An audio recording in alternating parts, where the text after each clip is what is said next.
What's up, friends? On today's video, we were talking a bunch of reasons that you might not want to move here to Denver, Colorado. Let's get into it.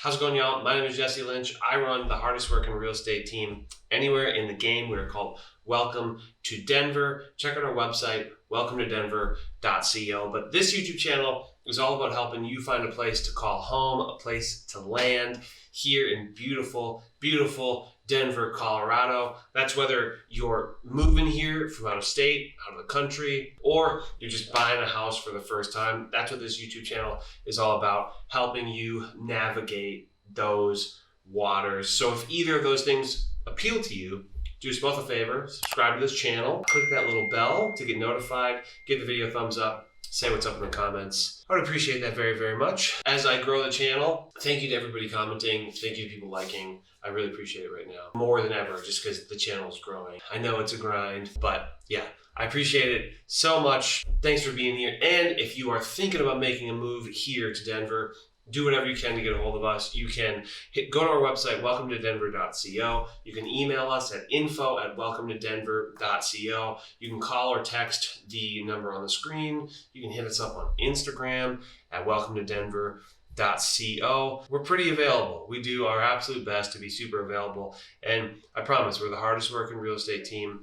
We are not salesy. We are not pushy. We just do what we do, and we do it very well. And we want to be your first friends when you move to Denver. But okay, let's get into this. What are some reasons that you might not want to move to Denver? It's a great place to live and really beautiful. It has tons of really, really great benefits. Obviously, I'm not trying to convince you not to move here, but I do want you to be aware of all of the things that potentially might bother you. And if after watching this video, you're like, okay, those are not awesome, but things I can tolerate, things that work with my lifestyle or whatever, then come say hi. Okay, the first thing I'm gonna talk about is the weather, the climate more specifically. So I feel like weather on a big scale, if you just talk about the weather is awesome. It's sunny all the time. It's generally warm. Winter isn't that bad at all. I'm from Minnesota, so take that with a grain of salt. But it's dry, okay? It is a dry climate. It's fundamentally a high desert. And there are some things that come along with that aren't super ideal. Number one is dry skin, right? You dry lips, people need chapstick all the time, moisturizer for their hand, sunscreen because it's also a mile high up. This Denver sun is no joke. Okay, I tan pretty well. I don't burn super easily. But right now, I don't know if you can see it, but I have a driver's tan.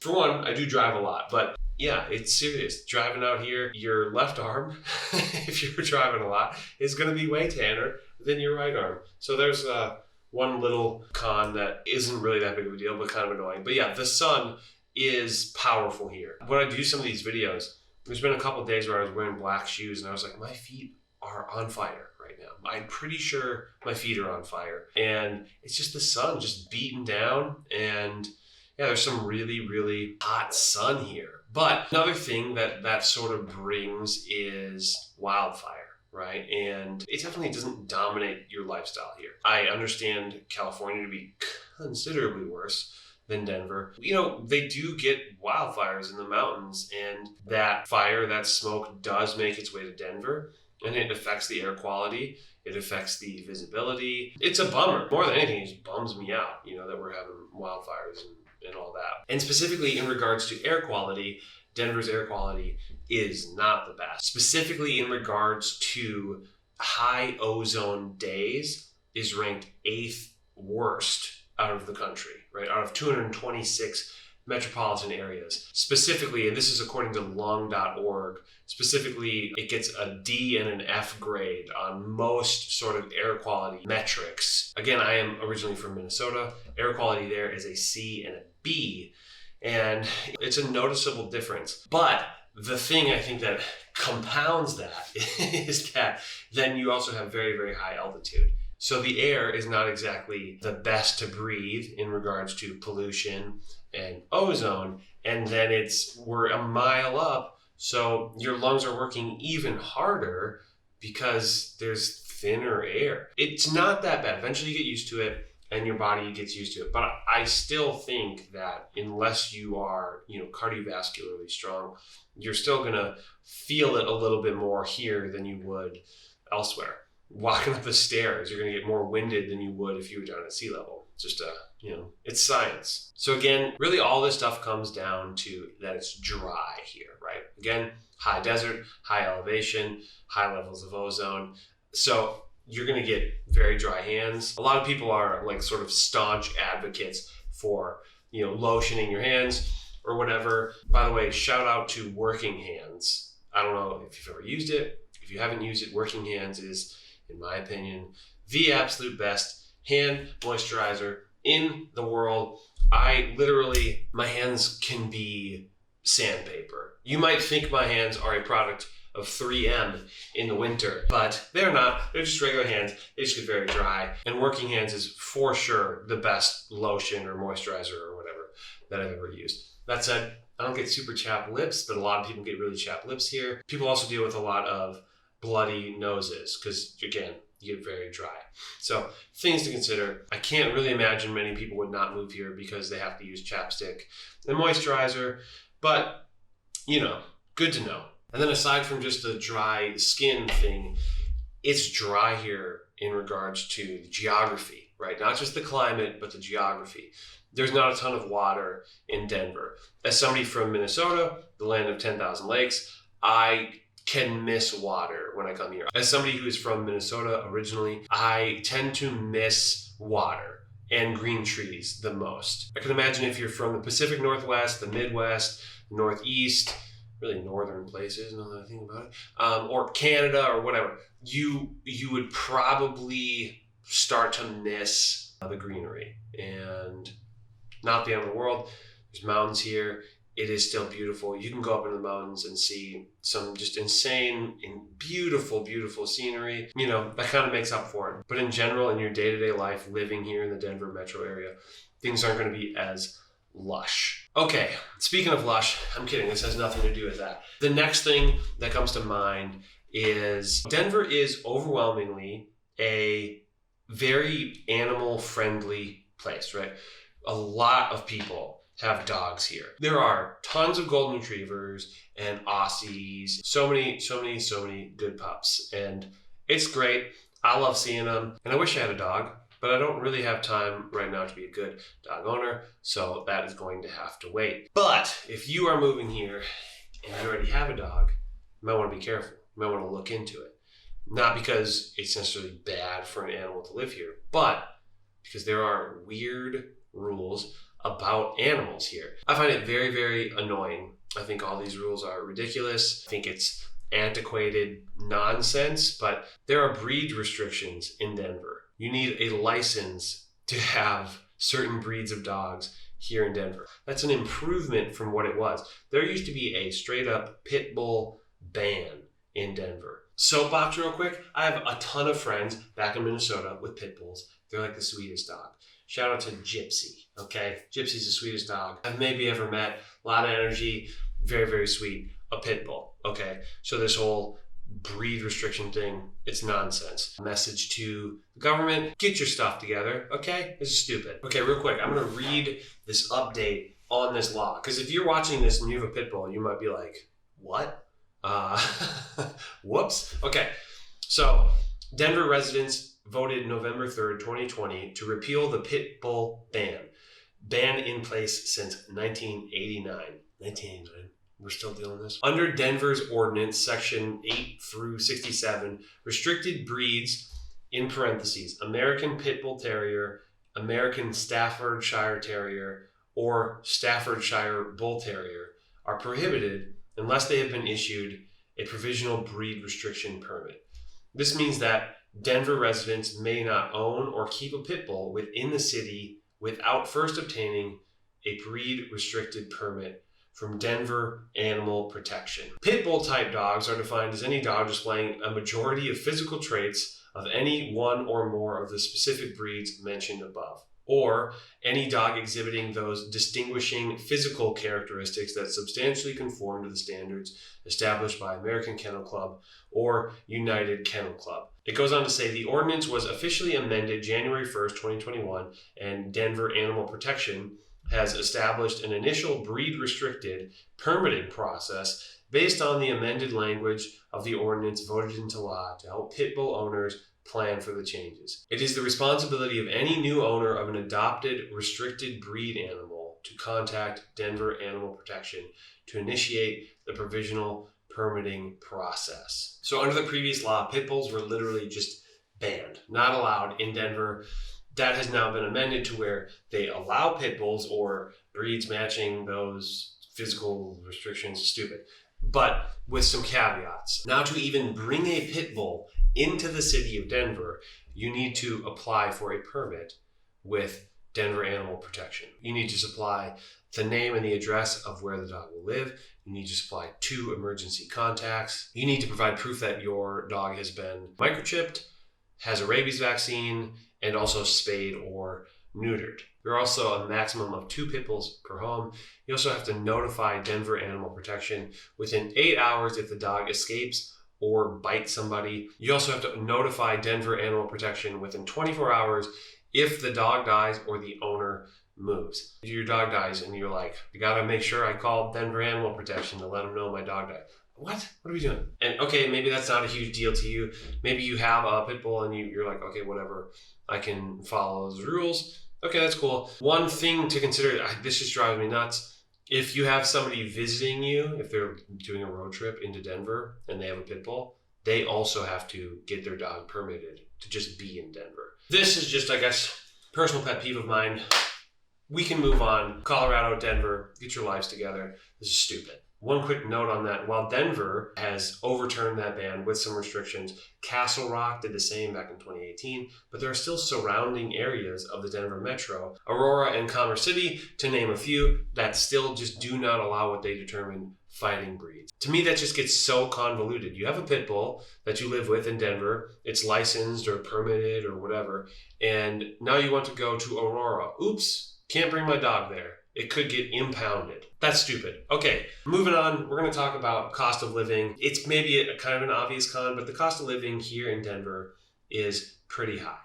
I'm not going to get too into the nitty gritty because I have a video on the cost of living here in Denver. Does exactly that. I get so into the weeds on that, so if you're curious about that, go watch that video. That's what that's for. But specifically, housing costs here are very, very expensive. That's the biggest factor in all of the cost of living, housing costs. The median single family home price here in the Denver metro is $555,000. The median home price in Denver proper is $650,000.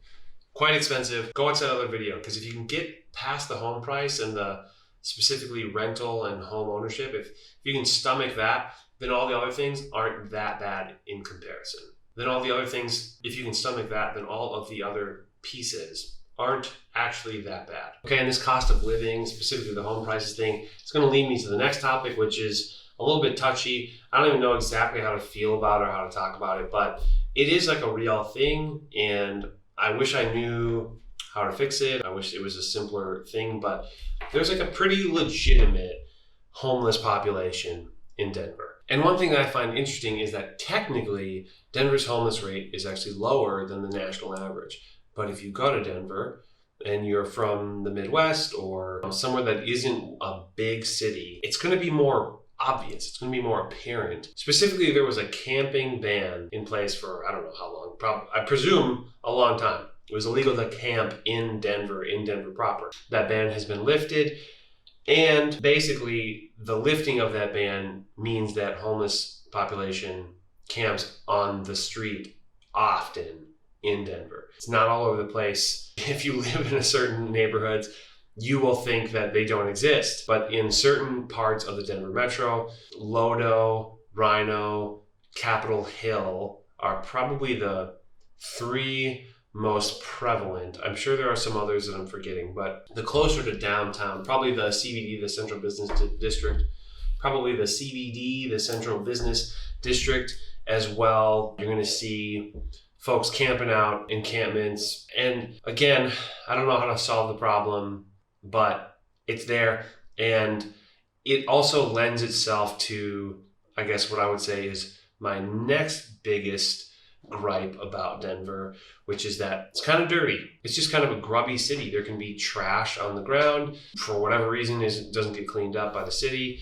There's homeless encampments and there are tents in certain parts of the city. Specifically, I would say that the downtown area of Denver is dirty and is not as well maintained as it probably should be.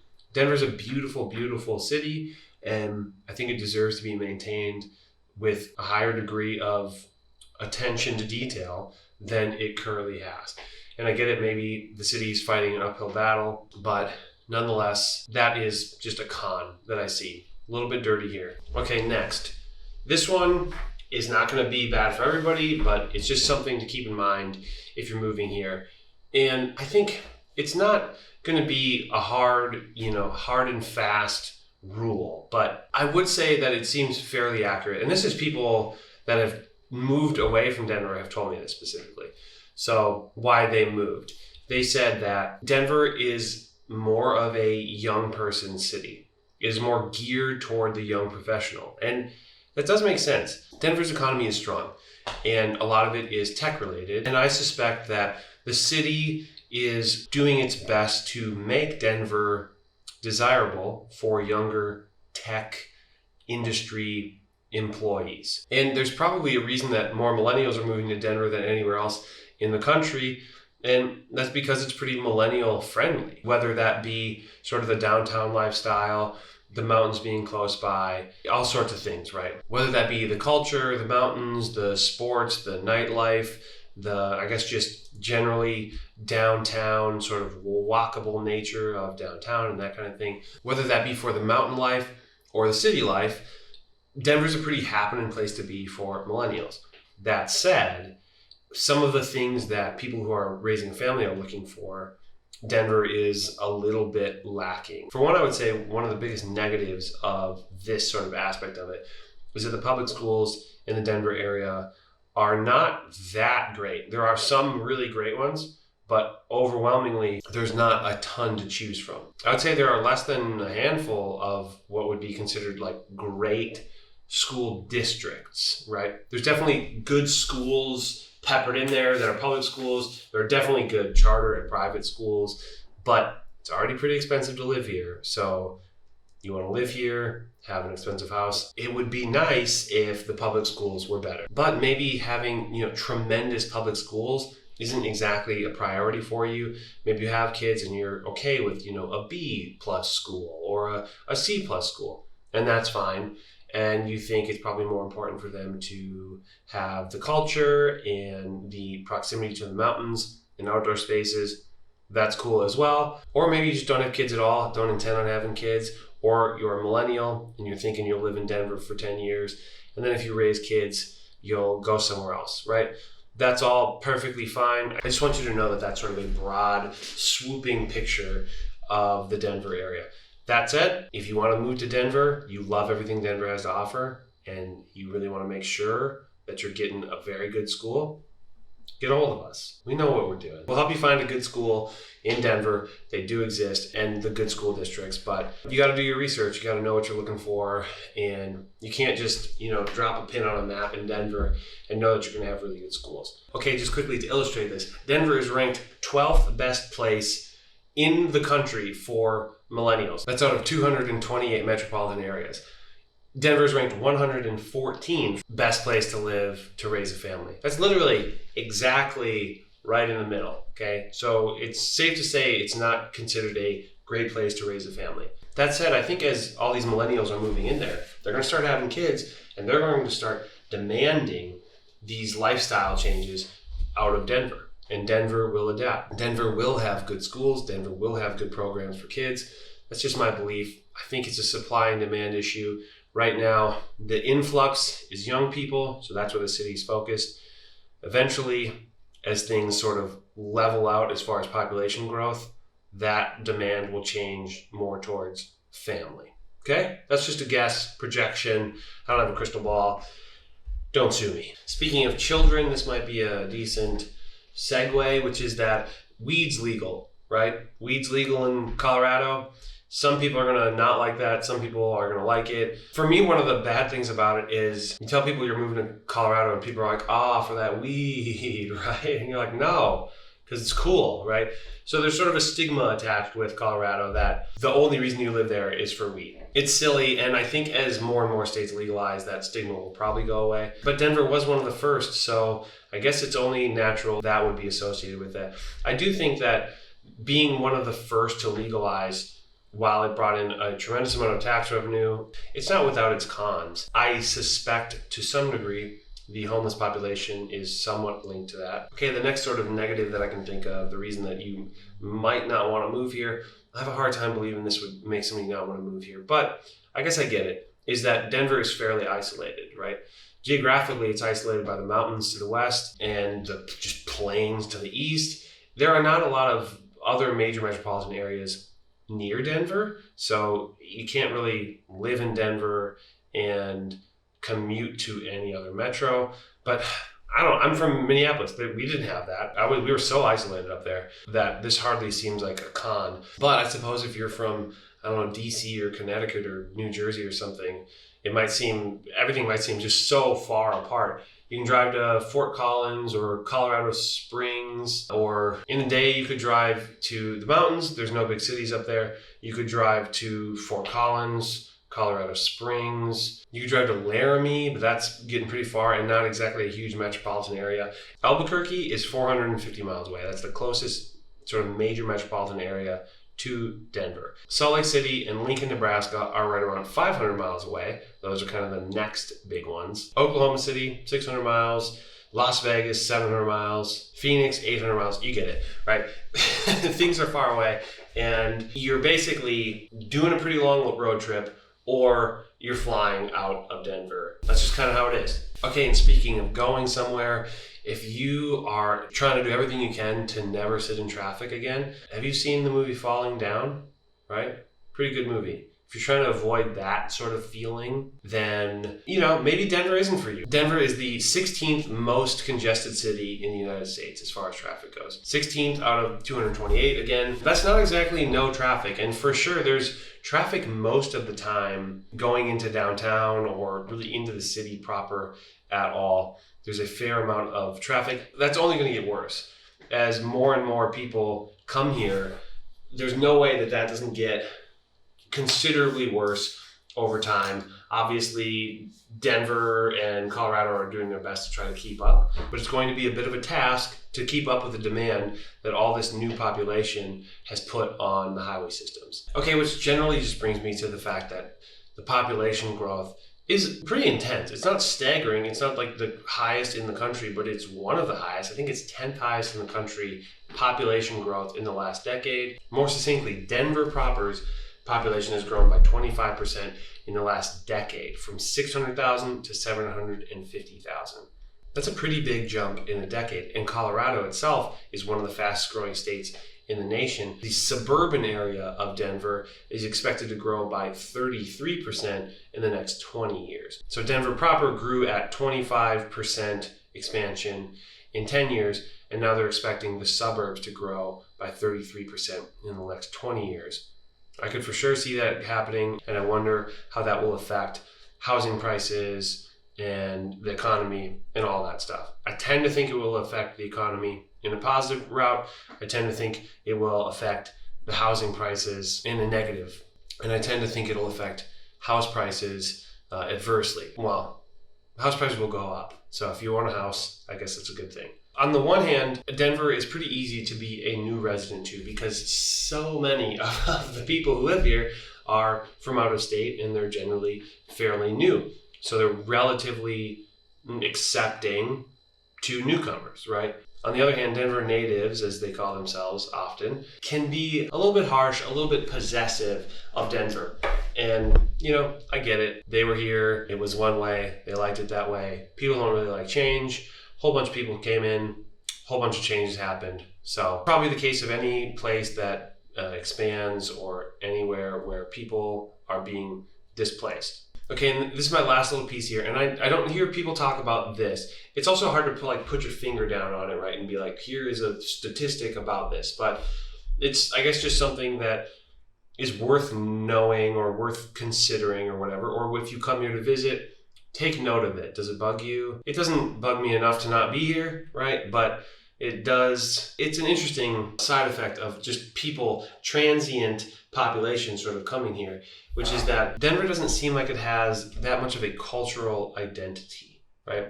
There is culture here, there is some diversity here, but there's not exactly pockets with different cultures, right? And maybe you could say that's a good thing, maybe it's not very segregated or something like that. But in the way that some major metropolitan areas have sort of cultural centers for different cultures, let's say, easy example, Chinatown, Koreatown, right? Denver doesn't really have that. There isn't a place where you go, okay, you want to get Korean food. I have exactly the spot to go. There might be a restaurant, right? But there's not like a block or whatever, a neighborhood. Where I grew up in Minnesota, if you wanted Somali food, there's a place to go, right? There's generally an area where you're going to find probably the best Somalian food in the country, maybe. If you want Hmong food, there's an area where there's probably the best Hmong food in the country. In Denver, that doesn't exist quite as much. There isn't quite as much of sort of thriving subcultures within Denver. And maybe some of that is getting driven out by cost rising and gentrification, but also maybe some of it was just never here in the first place. And potentially that's sort of related to its isolated geography. And then as all of these people start to come in from, around the country, literally everywhere in the country, there's not exactly locations that are like beacons for, if this is what you're looking for, then here's a good place to live. So some of that culture gets a little bit scattered, and then there's not exactly an identifiable culture within Denver. Maybe that's a good thing. Maybe it's not. Maybe you like that. Maybe you don't. I don't know. It's just something to note and something that I find interesting, if nothing else. Okay, I hope that this has been helpful. I asked a bunch of people to sort of weigh in on this, and this is kind of what we arrived at. There are other videos and other blogs or whatever that you can read that are going to have other things that seem a little more boilerplate, a little more like, okay, this is stuff that you can read anywhere. Definitely talked about some of that stuff, but I tried my best to think of things that other people aren't talking about, or things that are truly unexpected. As I'm relatively new to Denver, things that I would never have anticipated. The pit bull thing, for sure. I never would have thought, hey, make sure you can bring your dog, right? So it's crazy. But luckily you can, but you have to be careful about it. You have to make sure you get it registered and whatever. Anyways, Denver is an amazing place to live. I really, really love it here. And there's a lot of opportunity here, right? And that's why I think so many people are moving here. You can have a really great lifestyle here in Denver and just experience the beauty that it has to offer. And if you're thinking about moving here to beautiful, beautiful Denver, Colorado, do whatever you can to get a hold of us. You can go to our website, welcometodenver.co. You can check us out on Instagram at welcometodenver.co. You can email us at info@welcometodenver.co, or you can call or text the number on the screen. You'll get a hold of me, I promise, or me or Jen. So get a hold of us and we will figure out a time to chat and welcome you to Denver. And as always, as you exit the video, please do so safely. Subscribe to the channel, click that little bell to get notified, give the video a thumbs up, and say what's up in the comments. Whatever questions you might have, I'd love to hear them. And I'd love to have any conversation going on about other things that you don't like about Denver, things that you think I'm wrong about. I'm sure I'm wrong about something, but what I know for sure is that I can't wait to help welcome you to beautiful, beautiful Denver, Colorado. I'll see you in the next one. Bye-bye.